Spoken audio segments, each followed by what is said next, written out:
Well, for the first time in history, a British king takes the oath of office in front of an audience watching live around the world. King Charles III ascended to the throne in a ceremony at St. James's Palace, located in London. It is the most senior royal palace for the UK. We are joined now to talk more about this by Associate Professor of History at San Jose State, Dr. Katharine Olsen. Good morning to you, Professor. Good morning. So let's talk about the significance of this. When we talk about King Charles III taking the throne and the monarchy, what does this mean for the UK and really how others will view England? Well, I think this is a really very important moment. Again, for so many people, after the death of his mother, who reigned for 70 years, this is the first first new monarch that they've ever known.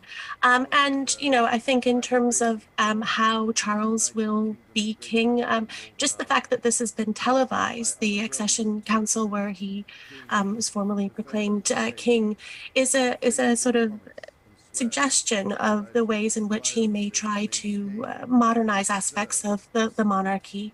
I know. Where do you think So the biggest changes will be? I mean, the television and having this televised, obviously, there are technology changes, there are social changes.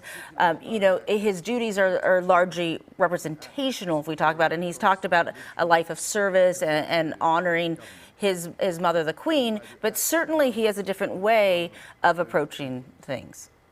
absolutely, and I think we'll be seeing more of that in the coming days and months.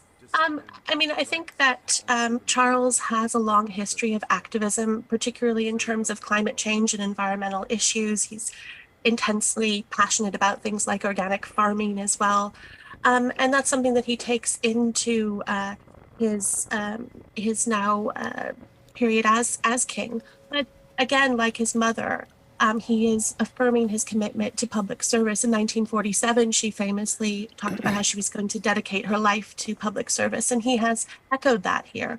And I think that she was famously apolitical.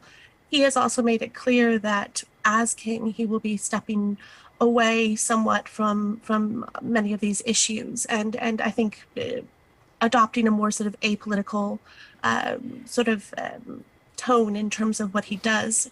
Yeah, how do you think that So will be, received? Certainly because Queen Elizabeth is the only queen most of us have known, just because her reign was so long. How do you think changes in business as usual will be accepted in the UK and elsewhere? I think certainly there is support for Charles, particularly in the UK.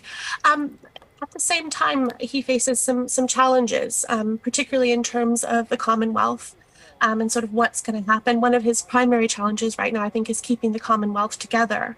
Um, for example, the Barbados left the Commonwealth in 2021, removed the Queen as head of state, and there are going to be some coming challenges of that in terms of that in the next few years. Particularly, I would say first with Jamaica. Right. So I think we'll sort of see in terms of globally what his perception is in terms of the Commonwealth. But there has been, by all appearances, a sort of outpouring of support amongst many. Do you think, I mean, it is certainly how people view the monarchy and its role in different countries. I mean, we have seen some controversial visits by William and Kate as well, as they go to countries that are now kind of reassessing history and where Britain plays a role in the future.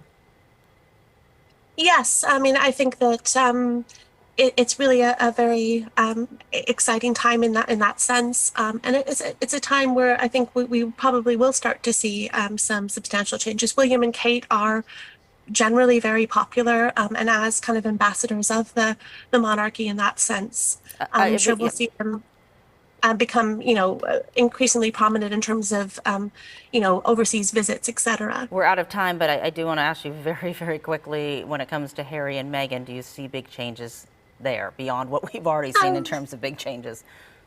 well, in Charles's speech, he talked about how he bore love toward them and, wished them the best in their sort of overseas, setting up their sort of overseas life. I think at this point it's an issue of kind of wait and see.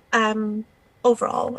But I think overall, probably we'll see them continue to forge the path that they have been going along, at least for the present. All right. Well, San Jose State Dr. Katharine Olsen, thanks so much for your insight. We certainly appreciate the conversation today.